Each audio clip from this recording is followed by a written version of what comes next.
자, 반갑습니다. 행복사입니다. 오늘은 190페이지부터 191페이지의 내용을 바탕으로 전시동원체제와 병참기지와 정책에 대해서 배우겠습니다.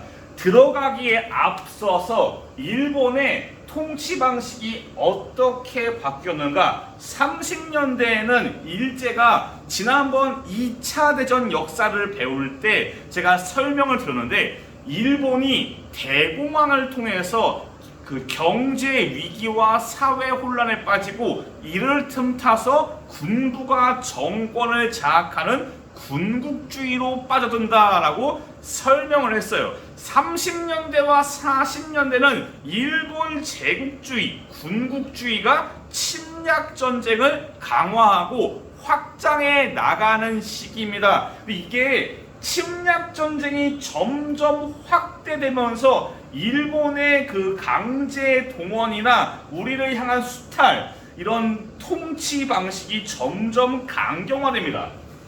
1931년에 만주사변, 1937년에 중일전쟁, 1941년에 태평양 전쟁인데 딱히 이거 두 개는 구분을 하지 않고요.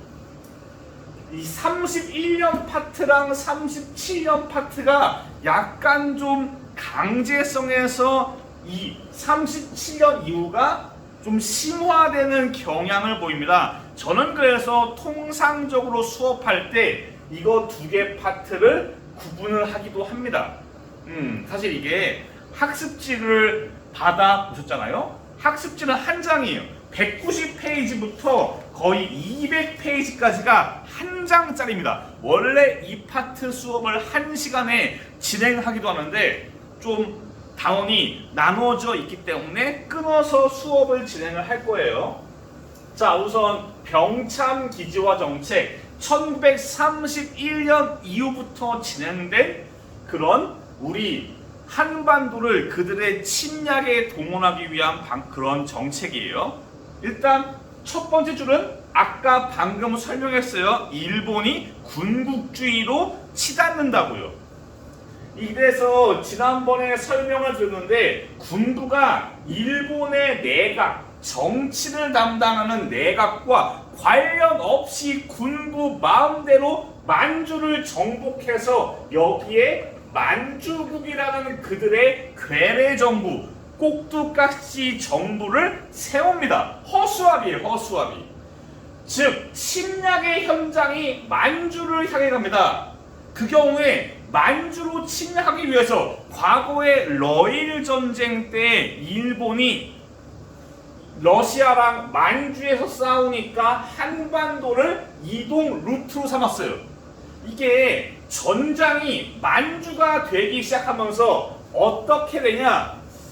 자, 만주가 전쟁터고 한반도가 여기 있고 일본이 여기 있어요. 일본에서 생산해서 가는 것보다 한반도에서 공장을 세우고 여기에서 가는 게 좀 더 빠릅니다. 그렇기 때문에 한반도를 물자의 생산과 보급을 위한 병참기지, 보급기지로 삼았다는 게 바로 병참기지와 정책이에요. 최근의 트렌드는 병참기지와 정책이라는 용어보다는 식민지 공업화 정책이라고 표현하는 게 최근의 트렌드이긴 하는데, 우리는 거기 보시면은 교과서에는 병참기지라고 되어 있으니까 그냥 병참기지와 정책도 틀린 게 아닙니다. 여튼 이렇게 해가지고 만주로 침략을 전개하면서 한반도를 그들의 보급기지로 삼는 겁니다. 그러면서 한반도에 대한 수탈의 상황이 변화합니다. 이전까지 1920년대까지는 열악한 일본의 식량 보급, 걔네들이 열악하다기보다는 당시에 좀 뭔가 공업화로 인해서 이 농업 생산물들이 보급되는 게 미진했어요. 그래서 당시에 20년대에 산미 증식 계획을 통해 가지고 한반도에서 쌀을 생산해서 메꿨는데, 요 산미 증식 계획이 30년대에 중단됩니다. 왜 중단되냐? 이 한반도에서 값싼 곡물들이 일본으로 들어오니까 일본 내에서 농업이 어마어마한 위기에 빠져요.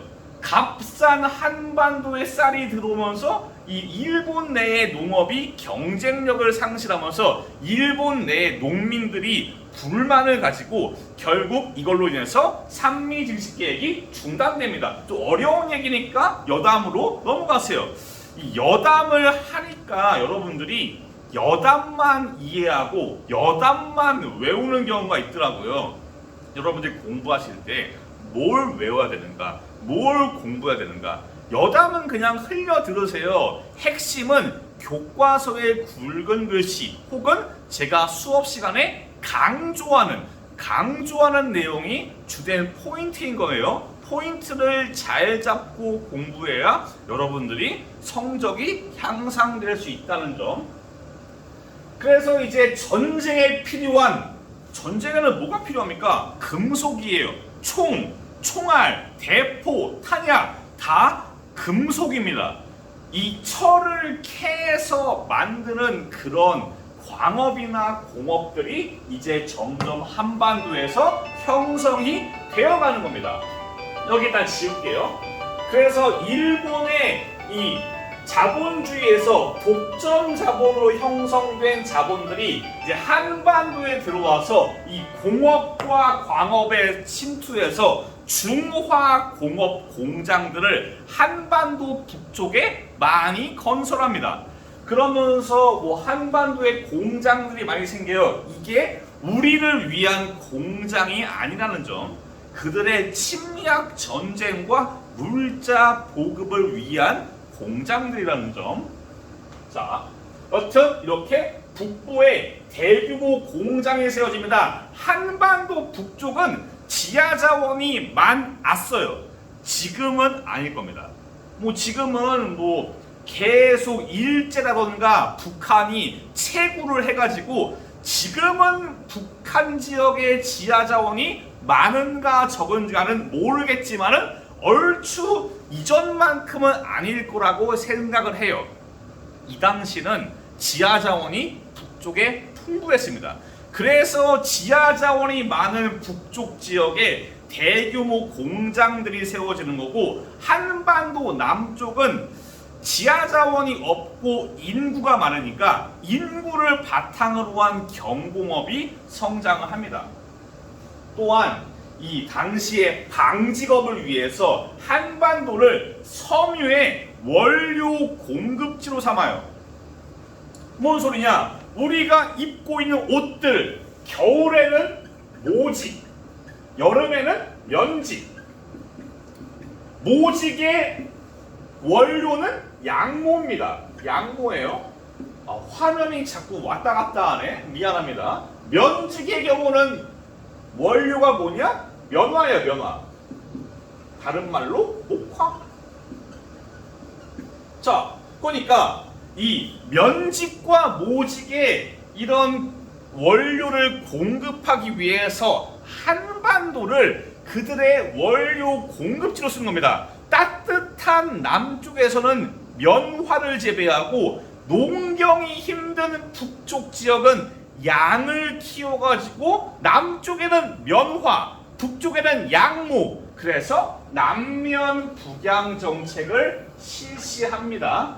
여기에서의 키포인트는 이런 것들이에요. 일단 한반도의 남쪽과 북쪽이 다르다는 것을 이해해야 돼요. 왜 다르냐? 북쪽은 지하자원이 많기 때문에 북쪽은 중화공업, 금속공업 이런 게 발달하고, 남쪽은 지하자원이 별도로 없고 뭐가 제일 강하냐? 인구가 많으니까 경공업. 요거를 이해하신 다음에 남면 북양 정책도 암기를 하시면 괜찮을 것 같아요. 병참 기지화라는 것도 알아두시면 좋은 키워드일 것 같습니다. 이해가 되셨나 모르겠어요. 이게 우리 교과서에는 없고 제가 첨부를 한 건데, 이 한반도의 남쪽 지역과 북쪽 지역이 어떠한 공업의 차이를 보이는가, 남쪽 지역이 우세한 거는 인쇄, 식료품, 방지 이런 것들이에요. 즉 남쪽이 우세한 거는 경공업입니다. 북쪽이 우수한 거는 금속, 화학, 전기. 한반도의 유일한 발전소가 북쪽에 있습니다. 당시에. 그래서 북쪽은 중화공업.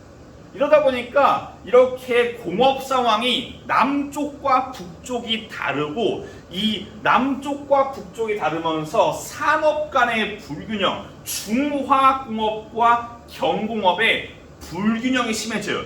이게 왜 심해지냐? 우리를 위해서 일본이 이렇게 공업화를 진행한 게 아니라는 반증이에요. 만약에 우리를 위해서 일본이 공업화를 진행했으면은 균형 잡힌 공업화를 위해서 노력을 했을 건데 그들은 자원만 끌었으면 되는 거니까 그들의 수탈의 효율적인 그런 것들을 위해서 북쪽은 뭐 중화, 남쪽은 경공업 이런 식으로 전개한 거예요. 뭐 가끔 막 일제시대에 공장을 세워서 우리가 근대화되었다 라는 또라이들이 있는데 그런 게 아니라는 반증 중에 하나입니다. 자, 이런 문제는 나중에 광복 1945년 이후에 광복 이후에도 달라지는 겁니다. 왜 그러냐? 자, 해방이 됐어요. 일본이 망했습니다. 남쪽에는 남한, 우리 대한민국, 북쪽에는 북한, 그 혹부리 돼지, 지금 돼지 할아버지 이렇게 남쪽과 북쪽이 됐는데 문제점이 여기에서 나와요. 북쪽이 사실상 뭐 중화공업, 금속공업 북쪽에 웬만한 공장이 다 있으니까 남쪽은 공업화가 진전이 안 된 상황이고 게다가 아까 말했잖아요. 유일한 발전소가 북쪽에 있어요. 그러다 보니까 나중에 이 돼지가 전선을 끊어버리니까 남쪽에는 전력 공급이 안 됩니다. 뭐 이런 상황도 나오면서 광복 이후에 우리가 분단되면서 대한민국과 북한 사이에 경제적인 혼란을 가져오는 원인이 되는 겁니다. 이거는 이해를 하셔야 됩니다. 이거는 암기라기보다는 왜 남한과 북한, 한반도 남쪽과 북쪽 지역이 차이가 발생하는가에 대한 이해가 있었으면 좋겠습니다. 넘어가 봅시다. 이게 사진입니다. 남면 북양 정책 예전에 몇 년 전에 이 필름이 발굴됐어요. 당시에 남쪽에 면화를 키우는 모습과 호주에서 양을 수입해서 한반도 북쪽에서 양을 키워서 양모를 만드는 이런 영상이 발견이 돼가지고 아 이게 일본의 30년대의 수탈을 보여주는 증거구나 라고 나온 게 있습니다. 보시면 여기 양들이 있어요. 여기 하얀 게 면화입니다. 면 이렇게 남면 북양 정책의 사진도 있습니다. 자, 이게 1931년 이후였고 1937년에는 좀 더 상황이 달라집니다. 이거는 교과서에 없는 내용도 있으니까 한번 설명을 들어보세요. 자, 이렇게 일본이 만주를 침략해서 만주국을 세우자 이 국제 평화를 위해서 만들어졌던 국제연맹은 일본의 침략에 대해서 문제를 제기해서 이 조사단을 파견한 다음에 야 일본아 니네 만주국 세우고 그러면 안 돼 라고 하면서 만주국을 인정하지 않습니다.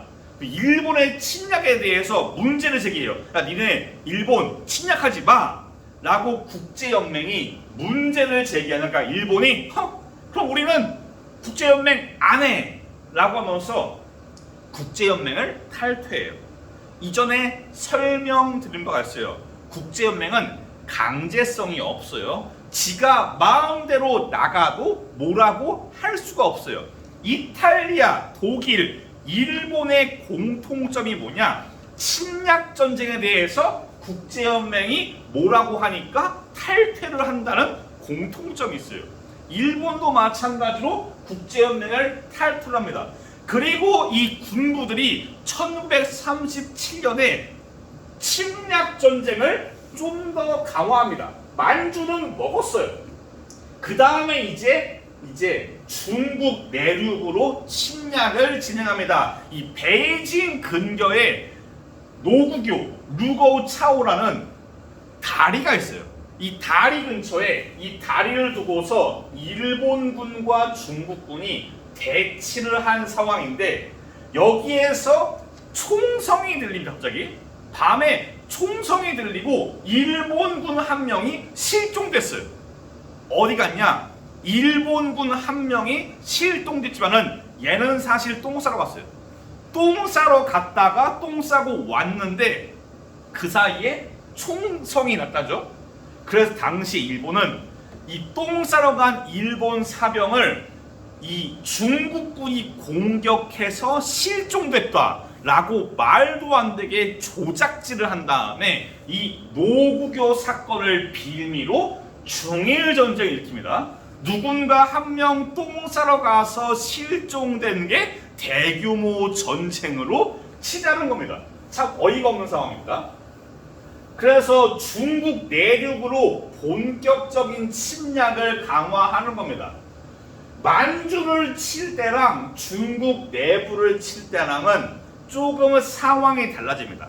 일본이 많은 인력이 필요하고 많은 물자가 필요해요.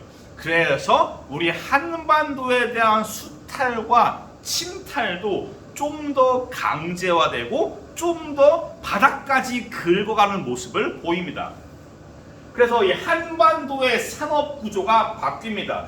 철저하게 침략을 위한 군수사업, 군복 만들고 총알 만들고 대포 만들고 화약 만들고 이런 철저하게 전쟁 수행을 위한 군수사업으로 바뀌게 됩니다.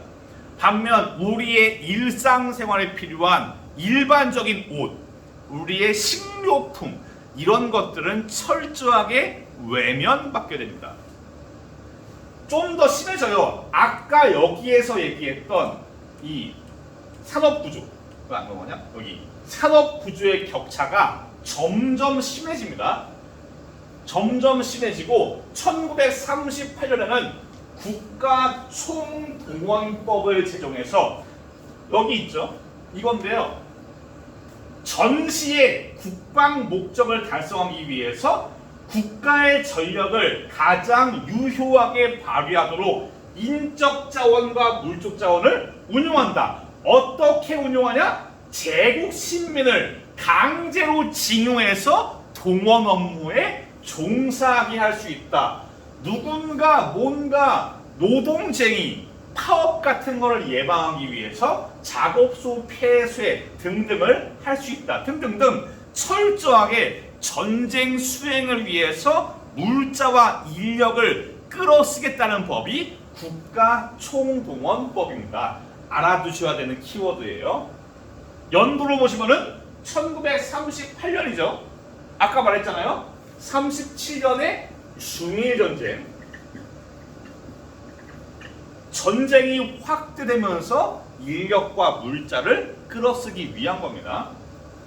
그리고 이 중일전쟁 이후에 이 후방에서 한반도를 전쟁 동원으로 활용하기 위해서 국민정신 총동원 운동이라는 것을 전개해요. 거기 191페이지로 보시면은 전쟁 동원을 위한 사회 체제 변화가 있어요.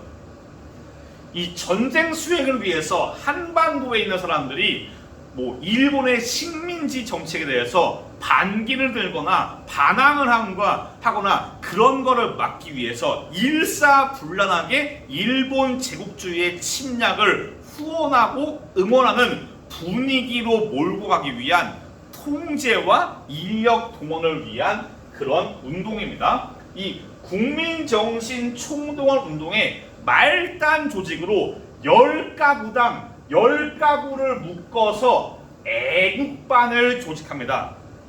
서로가 서로를 감시하고 서로가 서로를 통제하는 그런 시스템입니다. 애국반이. 애국반도 191페이지에 그 아래쪽에 있습니다. 애국반 회복을 해가지고 막 그 그림들이 있어요. 마을 단위로 10가구 단위로 통제와 감시를 강화하는 겁니다. 약간 침략 전쟁에 대해서 통제를 벗어나는 행위를 철저하게 차단하는 겁니다. 이 37년 이후의 키워드는 국가총동원법과 애국반 그리고 국민정신 총동원 운동을 알아두시면 될 것 같습니다. 요거는 앞서 설명한 것과 큰 차이가 없어요. 다만 31년 이후부터 시작된 이 산업구조 개편이 37년 이후로 박차를 가했다. 좀 더 격차가 심해져가지고 아까 나왔던 그래프의 상황으로 전개가 되었다 정도로 아시면 될 것 같습니다. 그리고 이제 점점 침략이 심해집니다. 처음에 일본이 중국을 침략할 때는 아주 기세가 좋았어요. 중국 군대는 아무래도 인구는 많지만은 좀 현대화된 게 떨어졌어요. 반면 일본군은 중국군에 비해서 장비가 좋았으니까 처음에는 야 신난다 하고 밀어붙였는데 중국은 두 가지가 크고 많습니다. 영토가 크고 인구가 많아요. 이 거대한 중국 영토에 일본이 들어갔다가 막 고립이 되면서 이 거대한 중국이라는 바다에 점점이 떨어진 기름처럼 일본 군대가 고립이 됩니다. 중국을 침략하겠다는 일본의 시도는 점점 힘들어져요. 중국을 완전 정복하기는 정말 힘듭니다. 당시에 일본 군대가 전체가 150만 정도 되는데 중국에 들어가 있는 병사가 80만이에요.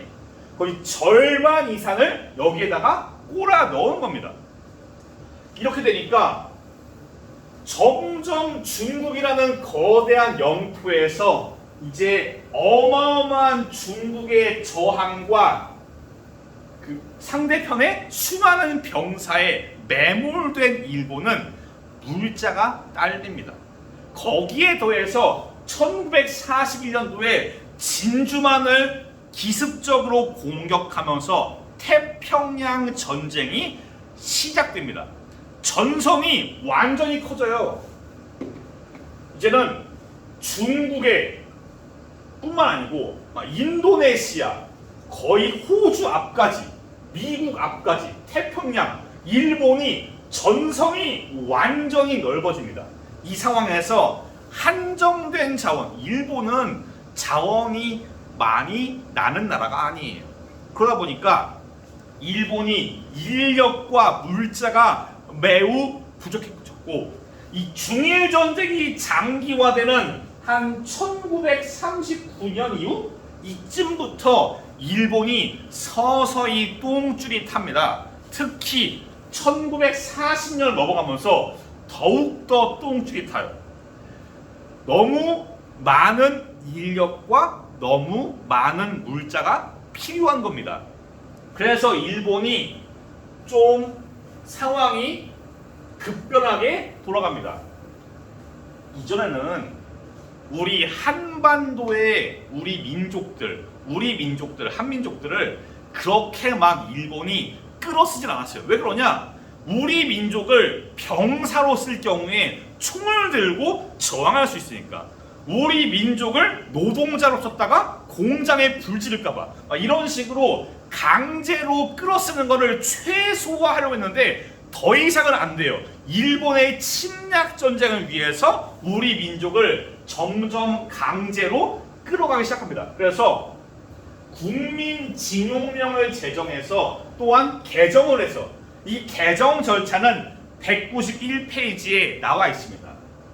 그래서 점점 강제성, 집어가서 쓰는 것을 강화하고 한국에서도 징용을 실시합니다. 또한 앞서 배웠던 국민정신 총동원 운동은 약간 주체가 친일파들이 우리가 열심히 일본을 돕시다 이런 느낌인데, 이제는 총독부가 직접 관장하는 총력 운동으로 딱 봐도 뭔가 똥줄이 타는 게 느껴집니다.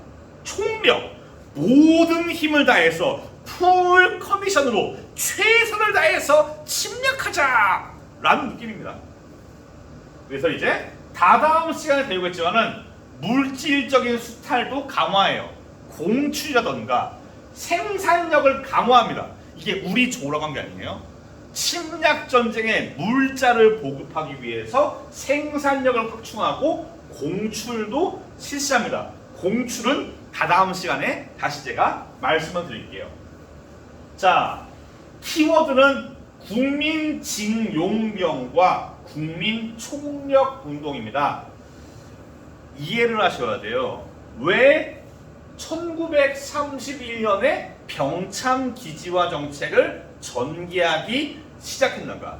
왜 1937년부터 이런 일본이 우리를 동원하는 게 강해졌는가? 왜 중일전쟁이 확대되면서 이렇게 되었는가? 이렇게 된 배경들, 단순히 키워드만 외우시지 마시고 이 31년과 37년의 차이를 생각하시면서 왜 어떻게 일본이 강제성이 강화되었는가를 생각을 해보시면 좋을 것 같아요. 오랜만에 수업이라서 조금 두서가 없었습니다. 다음 시간은 이렇게 동원 체제가 강화되면서 우리 민족을 공장에 끌어쓰고 병력으로 동원하고 이런 상황 속에서 우리 민족을 일본인으로 동화시키기 위한 사전 작업, 바로 민족 말살 정책이 전개가 됩니다. 이것을 다음 시간에 배워보도록 하겠습니다. 고생 많았습니다. 다음 시간에 뵐게요. 감사합니다.